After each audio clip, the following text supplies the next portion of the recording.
What's up, family? Welcome back to the Stop Sinking Show, where we go from struggle to flow.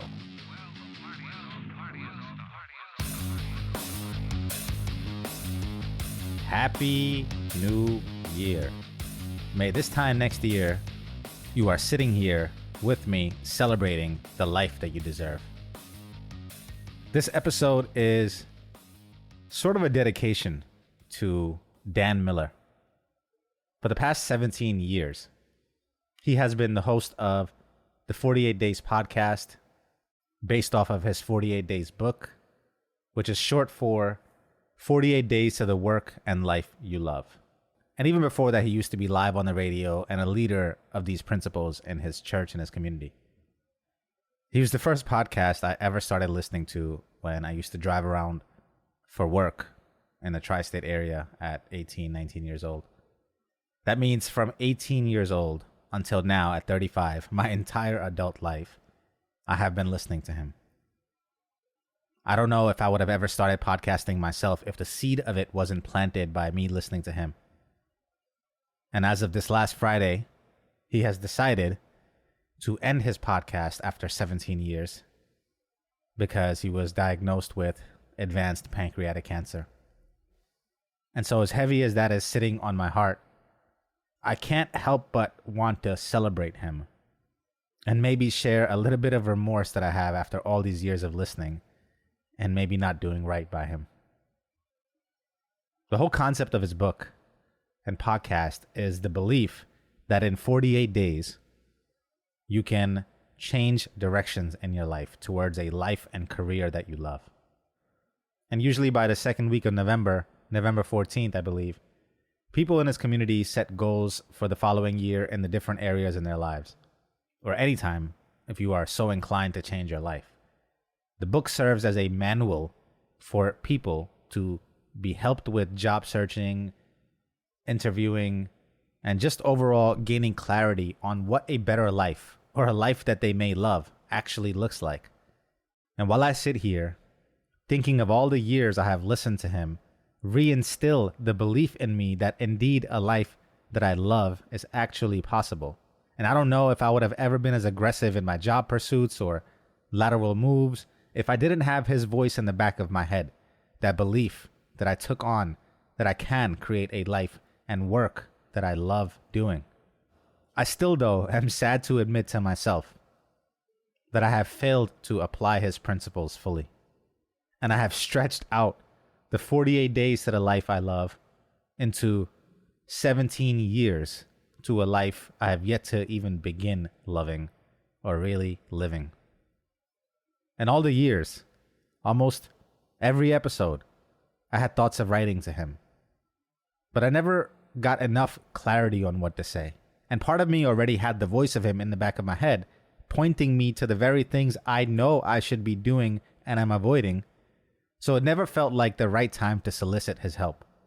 I wanted to get to a place where I would be proud to write to him, or be able to ask him a specific question after having applied all the things that he has already offered to all of us.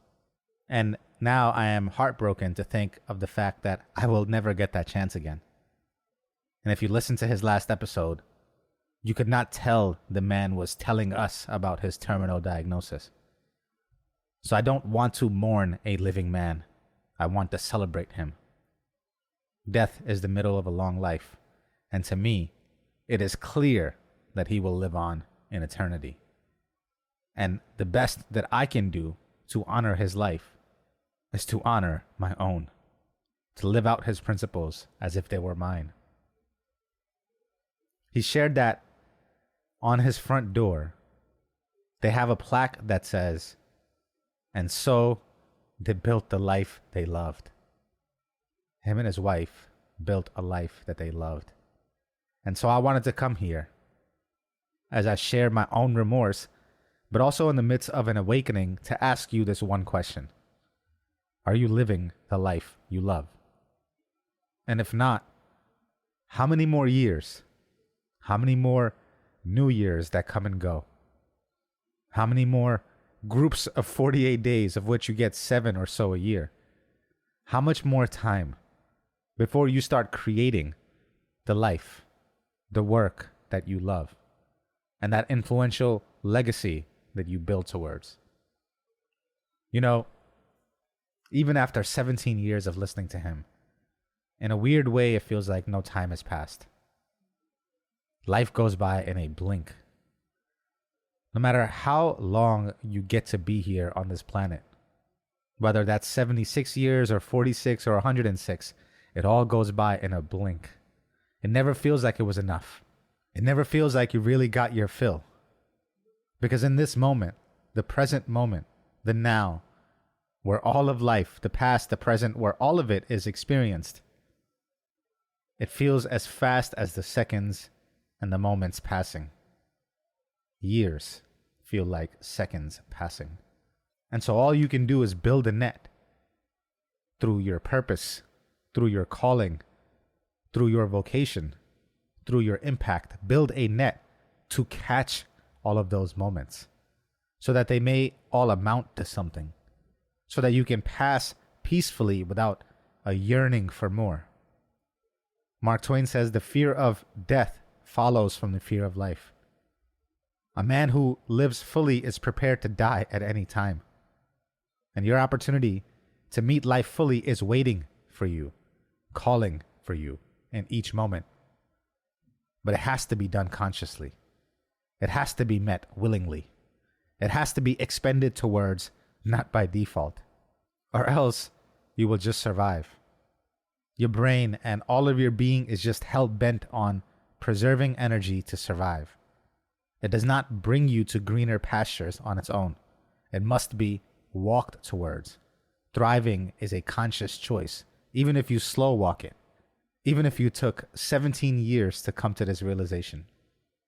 Don't take another 17 to live out what you realize. This year, the next year, the next moment, they are all opportune. They are all auspicious. They are all saturated with promise. They are all primed. Like Dan says, all open and ready, without a doubt, to find and create the work and life you love. And if not now, then you must answer this question for yourself. When? How many more years till you reach for the life you love? I love you, family. Stay true always. Happy New Year. See you on the next show.